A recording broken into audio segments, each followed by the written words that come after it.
Can't sleep, no matter how hard you try.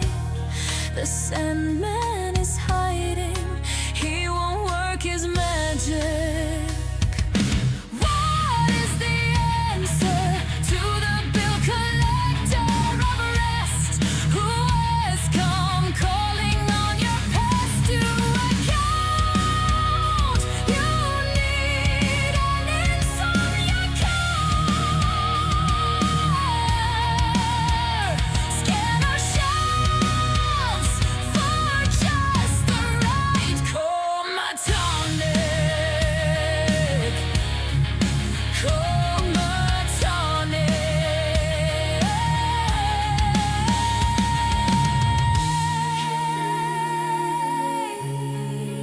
Nighty night, my sleep-deprived friend, drift off to dreamland, visit us again soon.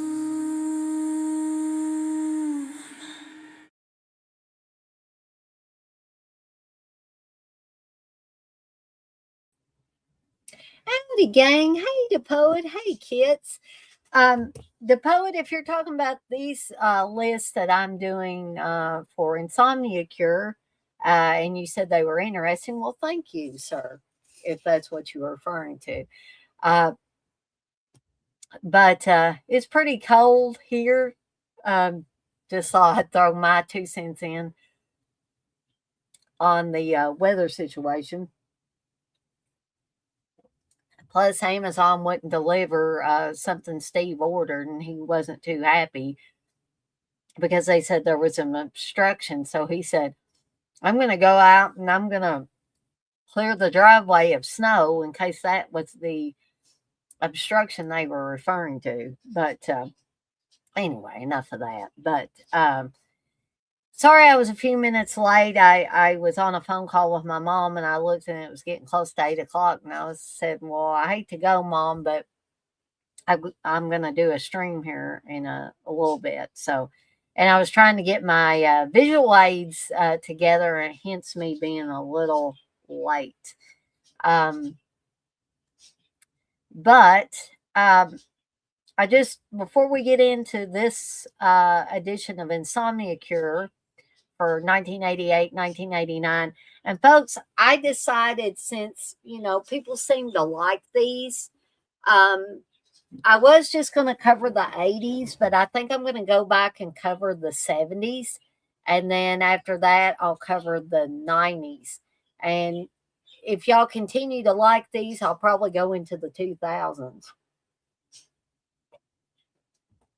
But before we get into this edition of Insomnia Cure, I just want to remind you guys and gals out there that there are several different ways that you can support me and the channel, and it won't cost you a dime.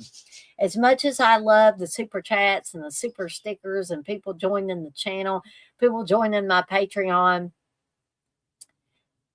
I also realize that everybody's not made out of money, especially in this day and age. So here's some ways. First of all, if you are enjoying the content that I'm putting out and you have not yet subscribed, please subscribe. Like I said, it costs you nothing. I'm not going to ask anything of you. You can watch as many of my videos and streams, or as little or as few of the videos and streams as you want to.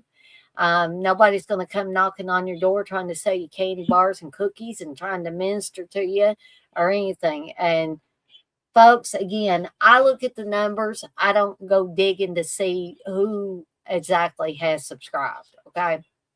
And apparently, there are ways that you can keep your name from showing up as a subscriber, even if you're subscribed to someone. Okay. So if you want to keep it private, you can. And once you subscribe, here's something else you can do. You can hit that notification bell so you don't miss any of the new content I've got coming out. You can also hit the like button on stuff that you particularly enjoy. And heck, if you enjoy it all, hit that like button all across the board, folks. And here's one more way that you can support me and the channel. It won't cost you a dime, won't cost anybody that you tell about the channel a dime. And that's by sharing with friends and family members that you think might enjoy the content I'm putting out. Share my channel handle, which is at Deadites on Deck. And it's real simple, real easy.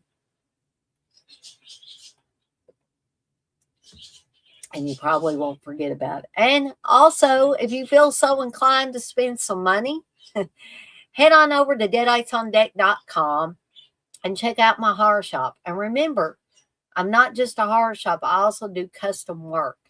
So it doesn't have to be horror related. Just fill out the form and let me know what it is you so desire. If you want shirts for a baseball team, or you want shirts for your new business, or a friend or family member's new business or side business, hey, or you need some hats, you need a logo created, hey, I will work with you to create the perfect logo. Okay. So, I guess that's all for me rambling. So let's get to the movies that I've got for Insomnia Cure, the years 1988 to 1989. I didn't have many for 1988, but I had a few more for 1989. So, the first one, I'm just going to bring the image up here.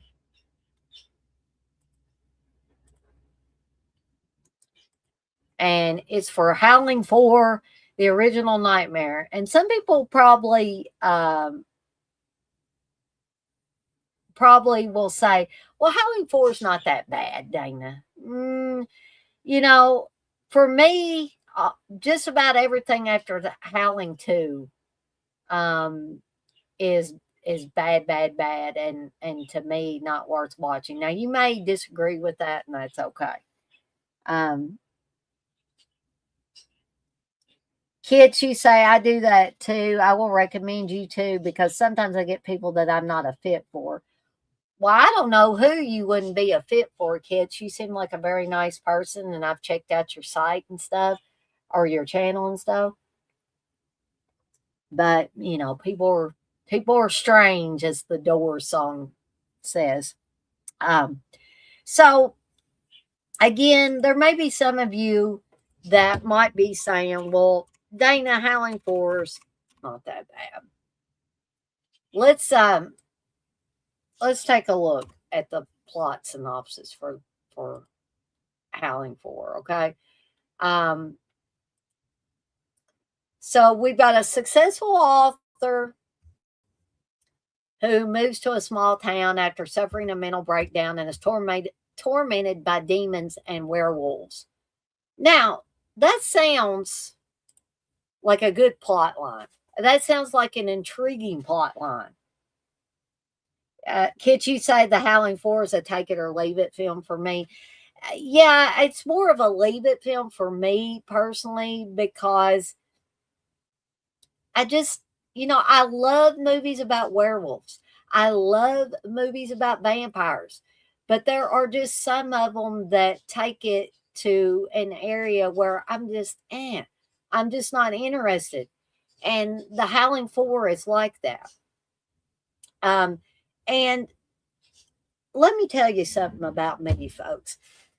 If I'm watching a horror movie, doesn't matter what kind of horror movie it is, but I'm this way in particular with slasher films, is don't make me have to think about these characters and all their bullshit problems. So, number one, you've got this person that suffered a breakdown. I know you could tie the werewolves in with that, and they could just say, oh, he's saying seeing werewolves. Well, he's probably suffering from his mental breakdown. Or maybe he's getting ready to have a breakdown again. Don't give me all that crap. Just give me a movie with werewolves. Like Silver Bullet, for instance, which is, of course, based on the novella Cycle of the Werewolf by Stephen King. Which Stephen King, again, he's my favorite author of all time, and he could write like nobody's business. But when they made the movie Silver Bullet, it got to the nitty gritty and it got to it fast, and it didn't have too many, problems that these people's problems. Yeah, there was a woman that was pregnant, and the guy that got her pregnant doesn't want anything to do with her, and so she's gonna, kill herself in Silver Bullet. And before she can, she gets attacked and killed by the werewolf. Okay, I can handle that. But again, don't make me think too much about these characters. Okay, sometimes I like to get to know the characters, but I don't need to know all their problems. Okay, just give me a movie with werewolves tearing people apart and I'm fine. But The Howling Four, for me, just basically has too much backstory, and too much backstory bores me with a film like this. Okay. All right. Enough said about Howling Four. All right. So the next one is, some people may have problems with me talking badly about Pumpkinhead, because I know there are some people that really like the movie Pumpkinhead. Okay. Here's the thing. It's called a grand fairy tale, for one thing. Um, I don't know how it fits in so much with a fairy tale, but this is a movie that kind of starts out with a bang with something really heinous happening. And then you basically have to deal with a bunch of exposition that I don't think that you really need in a movie like this. Okay. There I said it, and people can agree or disagree with me. That's fine. Um, some people may think Pumpkinhead is a fantastic movie, and that's okay.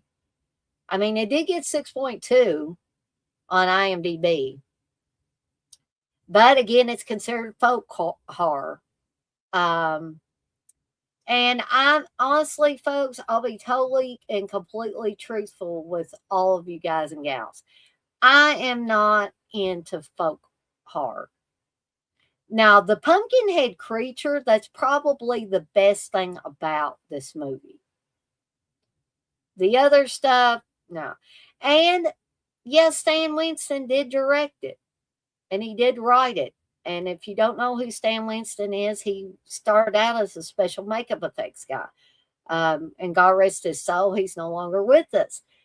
Um, and we have Lance Henriksen in this too, folks, which should make it, a fantastic movie. Um, Dick Warlock's in this, the stuntman. Mayim Bialik, um, who is Blossom or was Blossom. Um, so our plot is a group of young adults accidentally kill a young boy named Billy Harley. His father, Ed, is devastated, and the only thing he wants is revenge. So he goes to an old woman who's said to be a witch and conjures a demonic creature known as Pumpkinhead to get revenge. Okay, again, the plot sounds, pretty cool. And, I like creature movies. But again, this one just had too much exposition in the middle of it. And I don't think a movie like this needs that much damn exposition. Kids, you say it would be boring if we all thought the same. I'm glad to hear a difference of opinion here. Well, thank you, kids. I appreciate that. And, that's one of the things that not everybody understands in this life is having a tolerance for other people's opinions on movies or books or music or what have you. And so Pumpkinhead's not my cup of tea. It is quite boring towards the middle of the film, and that's why I have included it in this week's Insomnia Cure. So that's enough about Pumpkinhead. Can't you say if I wanted to just hear my opinion, I talk to myself in the mirror? uh, but the kids, really, seriously, you do have a very good outlook. All right. So the next one, and I don't know how many of you guys and gals have seen this one. And honestly, it's been a while for me, folks. And the reason being, I'm going to explain. And you can probably kind of guess because I have it on this edition of Insomnia Cure. Is Pen a Plastic Nightmare? I do have a DVD of this. It's from the author of The Devil's Advocate. So this is based on a book. And it has some cool people in it. And I'm going to tell you about this.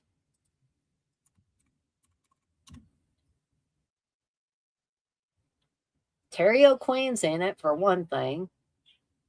Cynthia Preston's in this.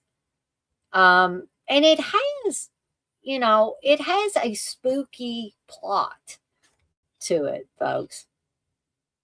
Isolated by his strange parents, Leon finds solace in an imaginary friend, which happens to be an anatomy doll from his father's doctor's office. Unfortunately, the doll begins to take over Leon's life and his sister's life as well. Now, honestly, folks, I have never read the novel that this is based on. Okay.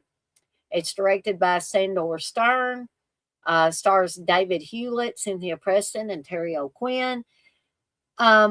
But again, folks, very creepy premise. But my recollection is hardly anything happens in this film. Yeah, I agree, the poet. Sometimes they should leave it as a book. Kids, you say, oh, I haven't watched this one yet. It's on my list. Well, kids, when you do watch it, I would love to hear your thoughts on it, especially if they differ from mine. Because I was all excited. And this was a blind buy for me, folks. I just read the description. I don't do this too often, but every once in a while, I will do a blind buy where I read the plot for a movie and it seems really interesting. And so I buy it. And that's what I did with this one. And I remember just waiting for something to happen. Something that, for something to happen. And maybe this is another one where I need to give it another chance too. I always give them the benefit of the doubt. But on first, maybe second watch, I wasn't finding anything to like with this movie.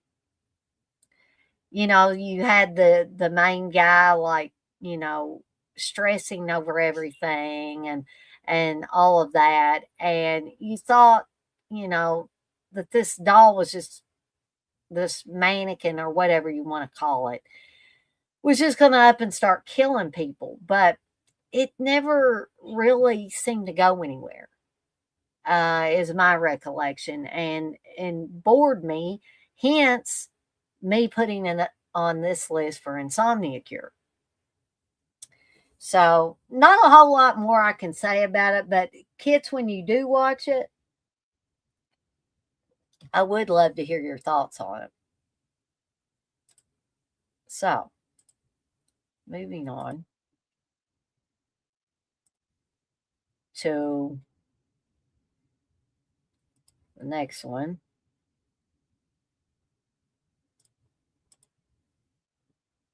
which is Zombie 3. Now, I like some of the zombie films, but what do we got here?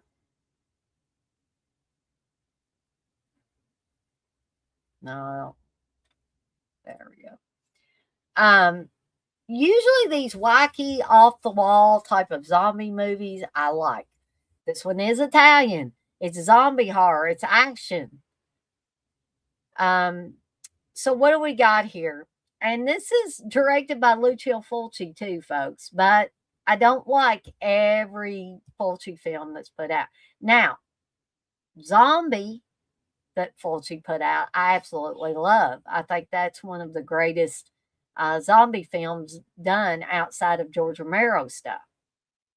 So we've got a terrorist body that gets infected with a stolen chemical and they're cremated by the U.S. military. The virus is unintentionally released into the atmosphere over a small island. Now, I watched this kind of sort of recently.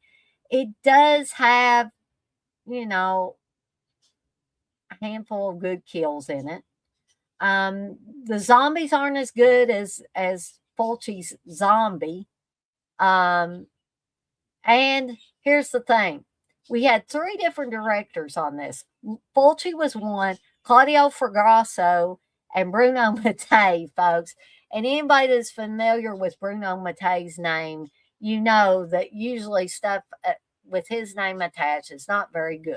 Some of them are a little more entertaining than others. But this one, even with a handful of good zombie kills in it, just bored me through most of it because there were long stretches where you just had these stupid ass people running around, not really doing anything and not really adding to the story either. And so it was basically a movie where you were just waiting for the next zombie kill or waiting for the next great special effect. And I would watch Fulci's Zombie any day of the week, or Zombie Flesh Eaters, whichever way you want to call it. I would watch those 10 million times over before I would watch Zombie 3 again. Hey, Uncle Bill, you said, don't you dare talk trash about Zombie 3. Well, I can if I want to, Uncle Bill. All right, so that's Zombie 3. Let's go to the next one. And this was another one that I thought I was really going to like. But I don't know why that was so slow about coming up. Blood relations, folks. All right. You want to hear about blood relations? Let's talk about blood relations. There's not a whole lot to talk about because there wasn't a whole heck of a lot going on in this movie. Okay. Thank goodness it's only an hour and 30 minutes. So Thomas takes his beautiful girlfriend to meet his crazy surgeon father at a remote mansion. Things get out of control, ending with a twist that will make you love this horror movie. Not really. Not in my opinion, folks. Again, long stretches where nothing happens. You might have somebody, walking around and in darkness, kind of peeking around corners, and you keep thinking something's going to happen and it doesn't. And yeah. And there's nobody that I've ever freaking heard of in either directing this movie, writing this movie, starring in this movie, nothing. Well, Ray Walston is in it, but he's on down on the list. But Jan Rubes, never heard of. This Liddy Denier, I've never heard of. A lot of the people that spend a lot of time, you spend a lot of time looking at them in the movie. It is Canadian, which again, usually I like the Canadian ones. And somebody mentioned erotically charged thriller. Again, folks, I'm not a prude, but if I want to watch people getting naked every 5 seconds and having sex every 5 seconds, I would get another type of movie than something that's classified as a horror movie, folks. And this is very erotically charged. So some of you fellas out there, actually, I'm going to be talking about that one, kids. I'm going to be talking about things here in just a second. You agree with that? That stuff can be overdone. Yeah, and to me, that's lazy filmmaking, folks. Because you're just counting on, a bunch of guys getting their rocks off, and you've got nothing else to show for it with the movie. If I wanted to watch a sex movie, I'd watch a sex movie. If I'm going to watch a horror movie, I want to watch a horror movie. And you can have a little sex in it. I don't care. But it should not overtake the horror in the movie. So, yeah, not a whole lot more I can say about blood relations. I'd say unless you're in the mood to watch people bed hopping every 5 seconds, then you're not going to get much out of this, folks. All right.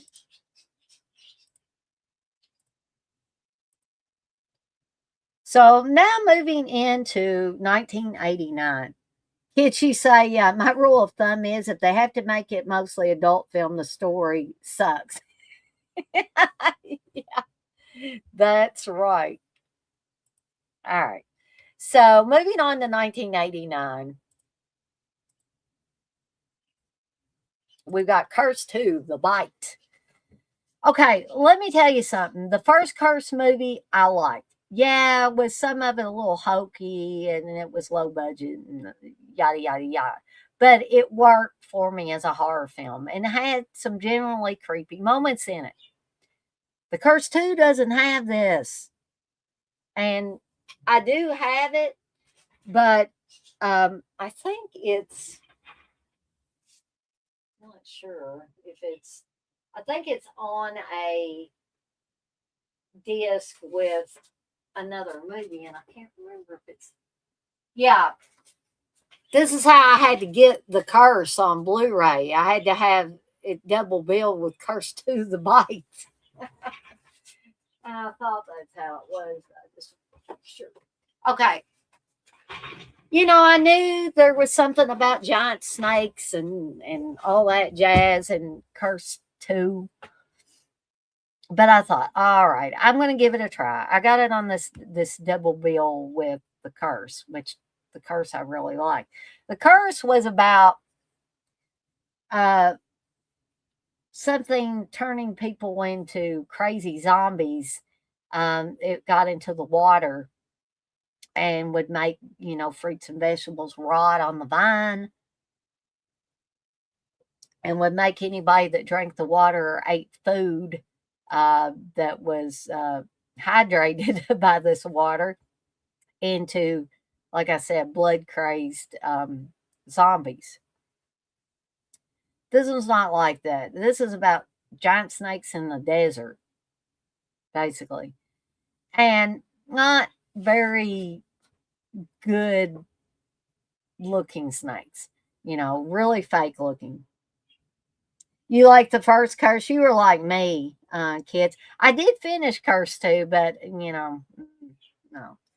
But you say you didn't finish the second one. So I don't know why they couldn't have had maybe a continuation of the first Curse movie. Like, this has nothing to do with the first Curse movie. I'm not saying it had to be exactly like the Curse. Just have a continuation, right?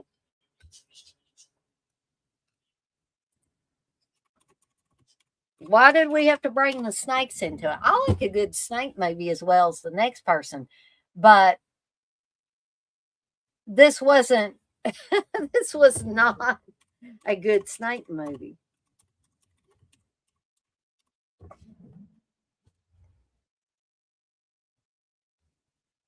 Um,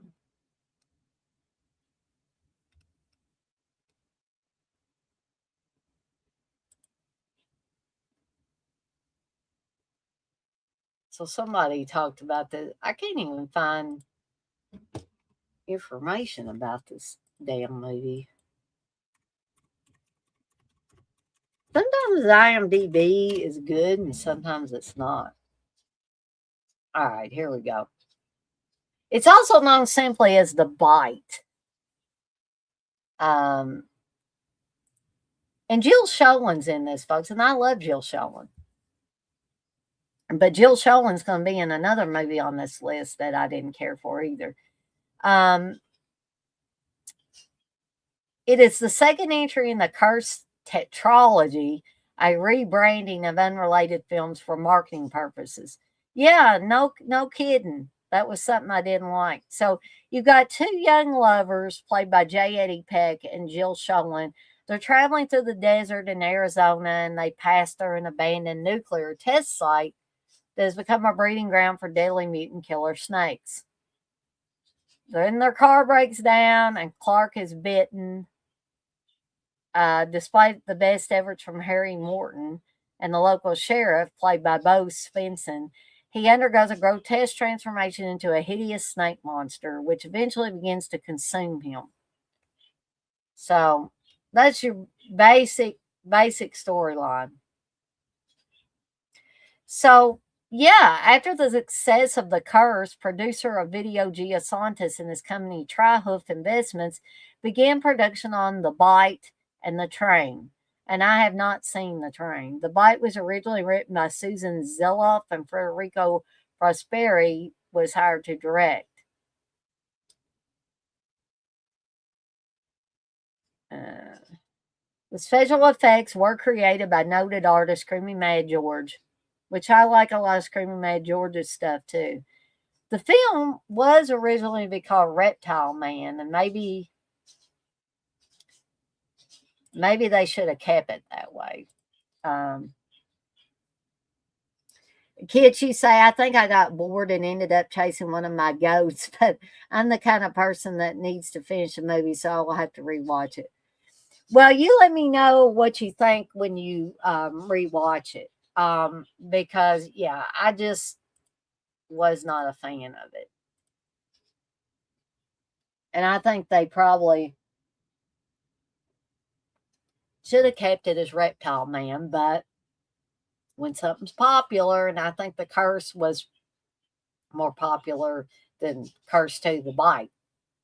Uh, they see something that made money or made a little bit of money and say, oh, okay, we'll just put, you know, the curse or curse on this one too. So even though it has nothing to do with the first one. But anyway, now we're going to get to things that Kits was talking about. Um, she says that's the worst movie she has ever seen. I think Things is the worst movie a lot of people have seen. And it's not good, folks. I'm not saying the guy didn't try, but I tried to watch this movie in full when Joe Bob showed it on the last drive-in. I was like, I don't know what in the heck they were even trying to do with this movie. Hey, I know it was low budget, kind of shot on video type of thing. And Barry J. Gillis, I guess he was just trying to get out there and do his thing, folks. But it just does not work for me. You say, but Things makes me mad because the plot sounds good. Yeah, the plot does sound good. The mall sandwich. Oh wow. Um, so speaking of the plot, let's talk about the plot, shall we? And Amber Lynn is in this, folks. For those of you who don't know who Amber Lynn is, look her up. This is listed as body horror and just horror. So you got an impotent husband driven by a fanatical desire to father children, forces his wife to undergo a dangerous experiment. The result, the birth of a multitude of monstrous things. Okay, if they had just left it at that, it might have worked. But they didn't. They filled it full of nonsensical stuff that I was like, I don't even know what in the heck's going on here. Um,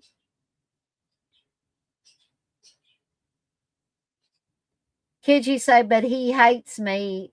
He's seen both of my movie watch alongs. He almost had me taken down. Seriously?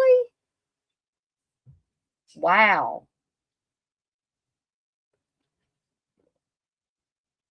So you said Barry Gillis hates you. Well, I'm sure you're not the only one that didn't like his film. Goodness gracious. And all you said, you just didn't get it.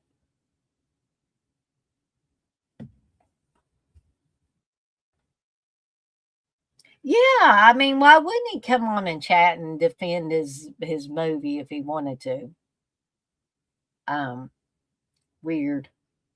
Um, but hopefully you won't try to get me taken down because sorry, Barry J. Gillis, I didn't like your movie. With a little cleanup, it could have been a halfway decent or so bad it's good movie. Um, that's right. He's labeled the king of bad movies for crying out loud. What did he expect? Yeah, I think I had seen him get kind of defensive on something else too about the movie. But there might be some people out there that really like things. It only got a 2.9 on IMDb, but you can watch it for free on Tubi if you'd like. Um, I just think cleaned up a little bit and tightened up a little bit, the movie could have been better. But like I said, the main plot sounded intriguing, but when you watch it, you have a whole bunch of stuff thrown in here that doesn't fit in with the rest of the movie. Now, I understand padding and stuff like that to make the film longer, but geez Louise, come on.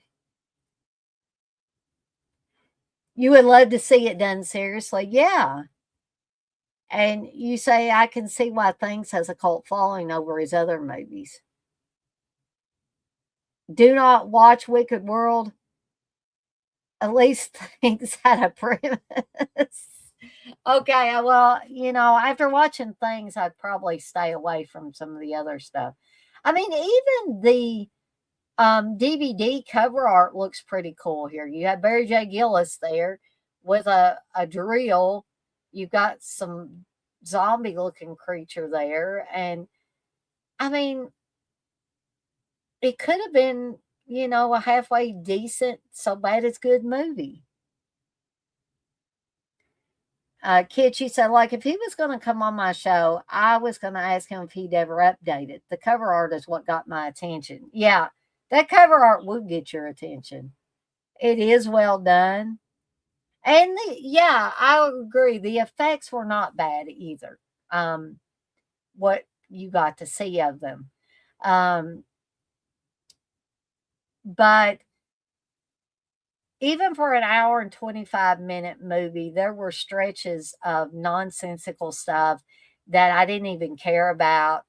Uh, and I doubt very seriously anybody else cared about, or very many people cared about, to hold my attention for very long. And that's why I'm including things in this edition of Insomnia Cure. You're right, the poet. Another top 10 idea: good plots, bad movies. Yep, that would definitely be one. All right. So there may be some people that disagree with me on this one as well, and that's okay. Because I think even Steve likes this movie. I Madman. Spend the night with a madman. Great tagline. But my recollection is this movie really goes nowhere, and it goes nowhere fast. And, you know, yeah, I do love the artwork for it. The artwork's great. This is another really good poster, but the poster, in my opinion, is better than the movie. So maybe if I was more of a comic book person, I would enjoy it better. I don't know. But you got Clayton Ronner or Roner, which I love him and stuff. Jenny Wright. Um,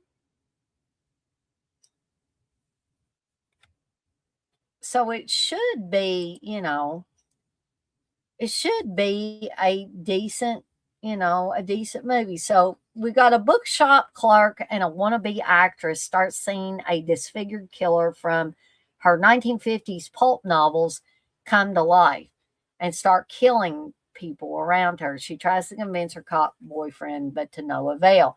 This was written by David Chaskin, who also did Nightmare on Elm Street 2, and directed by Tibor Takacs. I don't know. I'm probably massacring that. Um, and like I said, starring Jenny Wright, Clayton Ronner.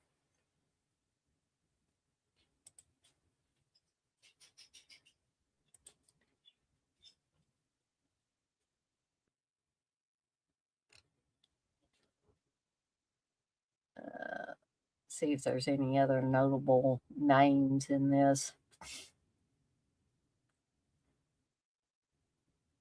But I'll just be totally honest with you folks, that I'm not a big comic book type of person.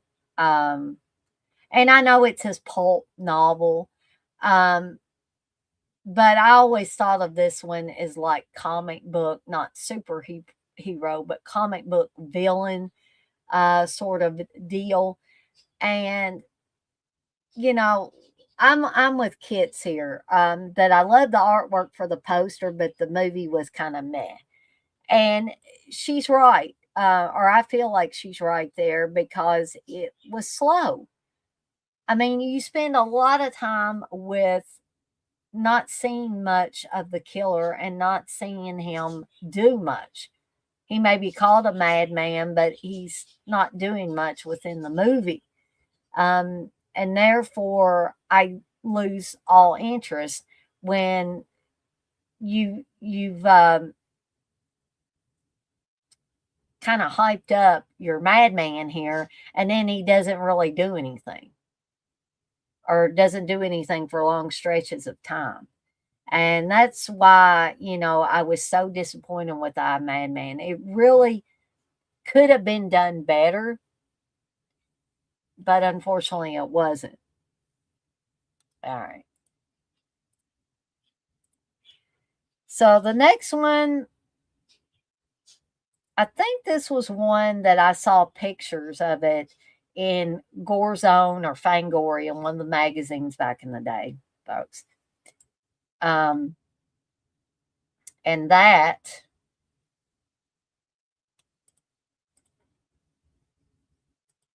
is for the Cellar. Got another like creature movie, which could have been really good. Did maybe have a couple of good kills in it. And I remember this was one of those movies that when I was a kid, I remember watching it and enjoying it. And of course, I saw it, saw pictures of the kills and stuff in it, in Gore's on their Fangoria, and I thought, well, this really seems like a cool movie. So you got a family that moves into an old house in the Texas desert. And this was directed by Kevin Tenney, which most of Kevin Tenney's movies I absolutely love, folks. That is haunted by a Native American curse in the form of a ferocious creature that dwells underground. So as a kid, I really remember liking it. Okay. Fast forward to last year or the year before. And Steve bought this and he didn't really care for it. So I said, hey, would you consider giving it to me? And he said, well, yeah. He said, I'm not going to sell it or anything. So I sat down and I watched it and I was like, this is not at all like I remember this when I was a kid. I remember this being a really kick ass movie when I was a kid. And now I find it slow, plotting. Sorry, Kevin Tenney, I love you, dude. But The Cellar just wasn't the movie for me. And I don't think it was anything to do with Kevin Tenney's acting or directing ability, because I love Night of the Demons, I love Witchboard, I even love Witch Trap. But The Cellar, no. I just felt like it was stretched out too long between things that you would really take notice of, or that would make you sit up and take notice. It could have been a really kick-ass monster movie, but just it was atmospheric, which is sometimes a good thing for people. It was moody and atmospheric, but didn't really have much else going for it, basically. So that is The Cellar.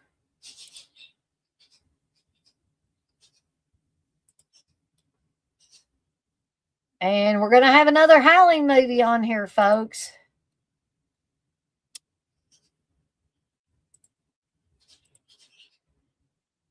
And of course, that's Halloween 5, The Rebirth. Again, they have these really cool ass looking werewolves on the cover art and the posters and all of that to entice you, right?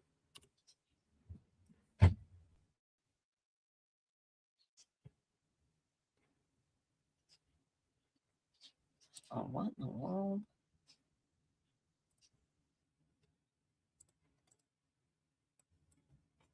So let's take a look at the plot of Howling 5.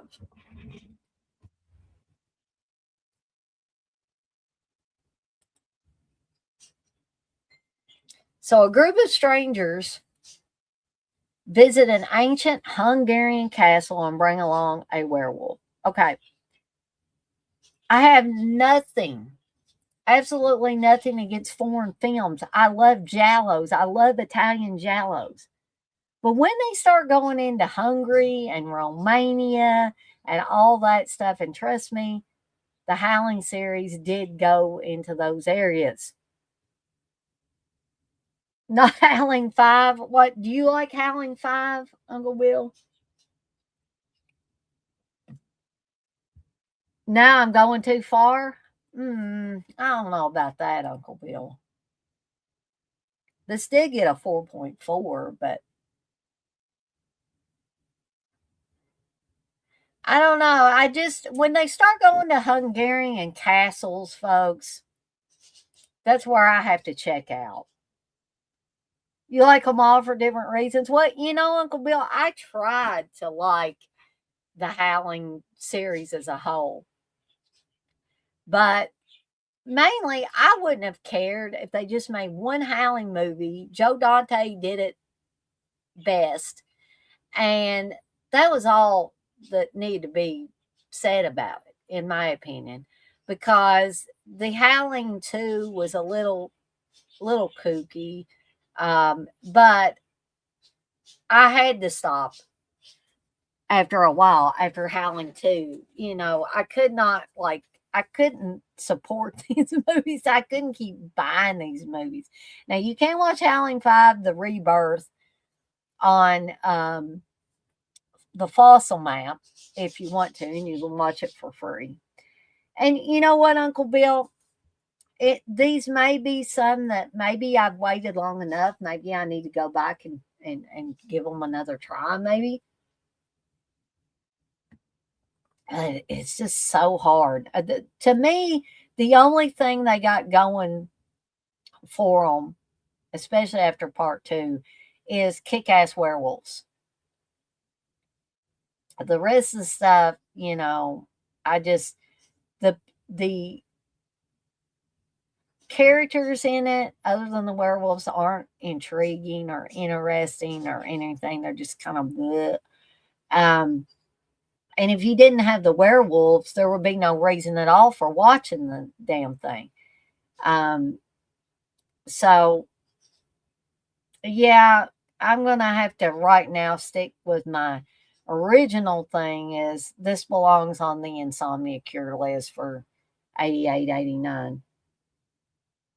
Well, I talked about the marsupials, and I didn't like that one either, Uncle Bill. I tried to like it. All right. So this is not an offense to Uncle Bill or CK from Dead Pit Radio, but this is another movie that has a cool ass poster for it, but the film never delivers, folks. And this is Dead Pit. Now, if you want to go listen to Dead Pit Radio with CK and Uncle Bill, that's quality entertainment. This movie called Dead Pit is not quality entertainment at all. It's got a cool poster and nothing, absolutely nothing else going for it. So let's take a look at the plot of Dead Pit, shall we?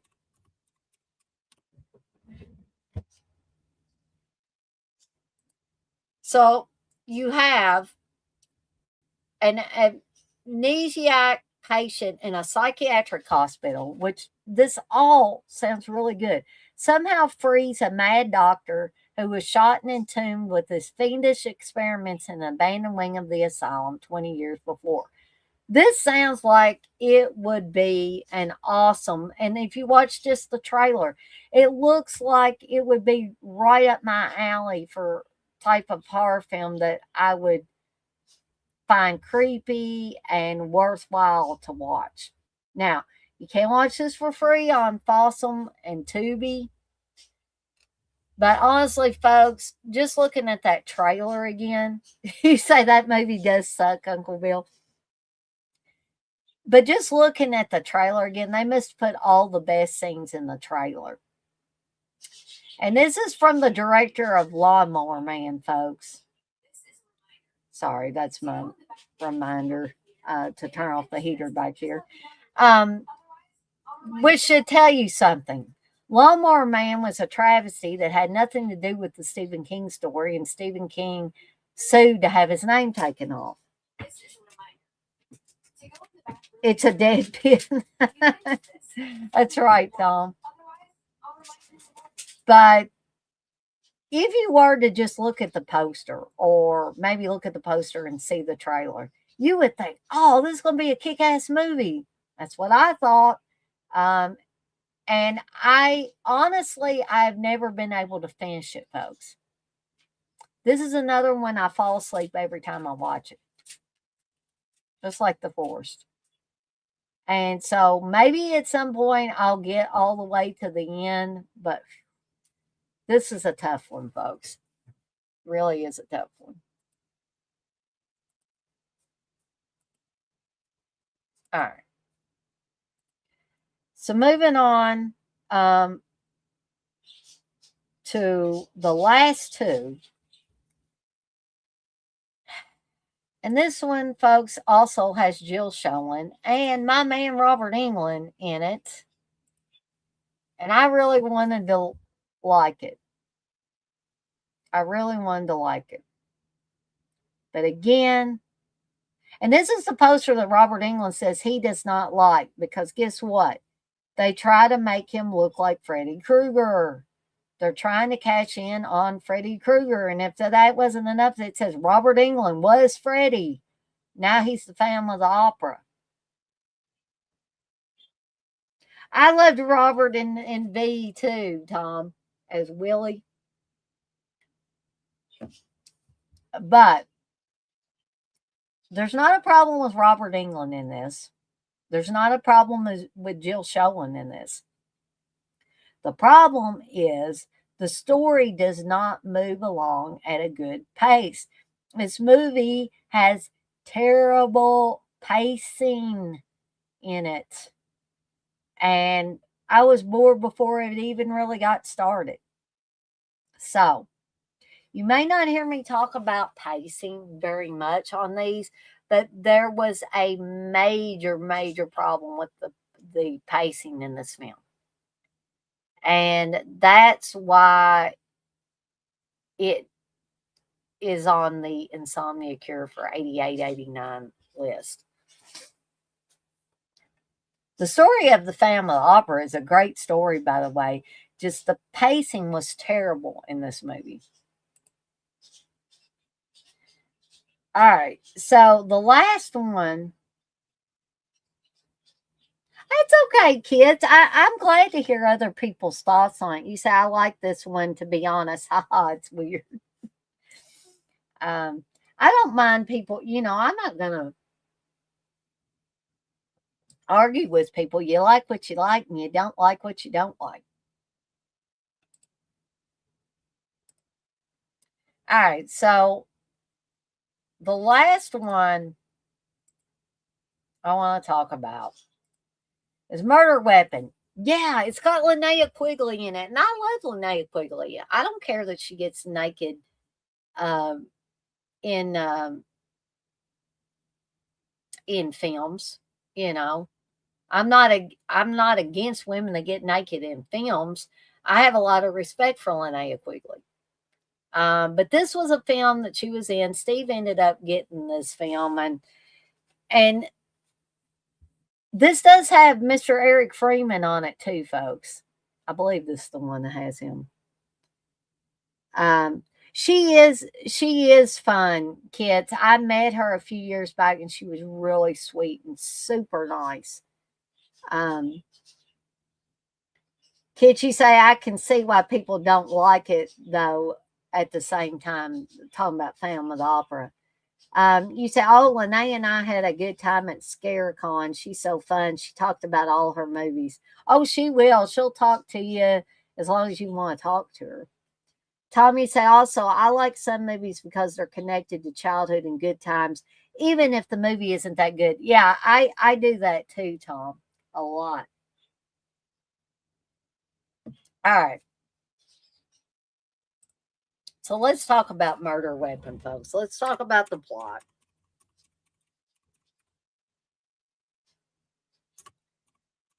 And it doesn't have a whole big uh, plot, and it's confusing as all get out to me. Um, so we've got two mobster daughters after they leave a sanitarium, and the sanitarium looks like they just set them in a room and put black curtains around them. So they host a party inviting their ex-boyfriends who then start disappearing mysteriously. It's like, how many ex-boyfriends do they have? This is directed by David Dakota. And we've got Lyle Wagner, Linnea Quigley, and Karen Russell starring in this. And I don't know if Eric Freeman goes by that name. Yeah, he does. Well, actually, he went by the name Damon Charles. He plays Jeff in this film. Um,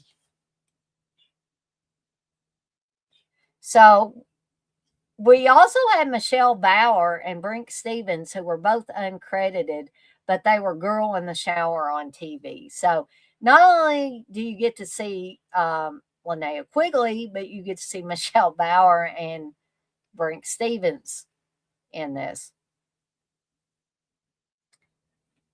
And I was seeing this had this one got a 4.1 on IMDb. But I was kind of confused by this one, and I'm not saying that these movies have to make 100% sense, but really, honestly, folks, I could think of only one reason to watch this movie, and you would either have to be a male or a lady that likes other ladies that way. That's all I will say. Um, because you get to see Linnea Quigley naked, you get to see Brink Stevens naked, you get to see Michelle Bauer naked, and I am willing to bet money on this almost that that's the reason why Steve bought it. Not because it was a good horror movie or anything like that. It was because it had those three ladies in it getting naked. Um, Tommy say, I love Black Rainbow, not well known psychic movie. I need to watch that one still yet, Tom, actually. You say it had Patricia Arquette and old actor Jason Robards. I love Jason Robards. So to finish this up, I was not a fan of Murder Weapon. I was confused by a lot of it and really not a lot of stuff to keep me interested. Sorry, Linnea Quigley. Sorry, Brink Stevens. Sorry, Michelle Bauer, because I respect all three of those ladies. This just unfortunately was not the movie for me. All right. So, folks, we have reached the end of yet another Insomnia Cure. I went on for a little over an hour. I had several movies to go over. But I want to thank the poet and Kits and Tom and Uncle Bill for all being in here and keeping me company in the chat tonight. I really, really appreciate it. For those of you that were watching along but maybe didn't feel comfortable getting in the chat, or you were watching the stream on a device where you were unable to chat, like a smart TV, etc. And for those of you that didn't get to join me live, that will watch this on the replay, I appreciate you guys and gals as well. And be sure to tune in tomorrow night for the rescheduled They're All Messed Up, talking about the swinging barmaids and Alice, Sweet Alice. Yeah, I'm going to be talking about Alice, Sweet Alice yet again, and all the kills in those films, because, yeah, that's what we talk about on They're All Messed Up. And I guess that is all from me for tonight. I'm off like a dirty shirt. This shirt ain't dirty, but I'm off like one. And I want to remind everybody, as I always do before I get off of here for the night, to be kind to one another and blaze that trail. Have a fantastic rest of your Wednesday night, folks. Oh, that'll be fine, kids. I appreciate you watching on the replay. And I'll see everybody next time.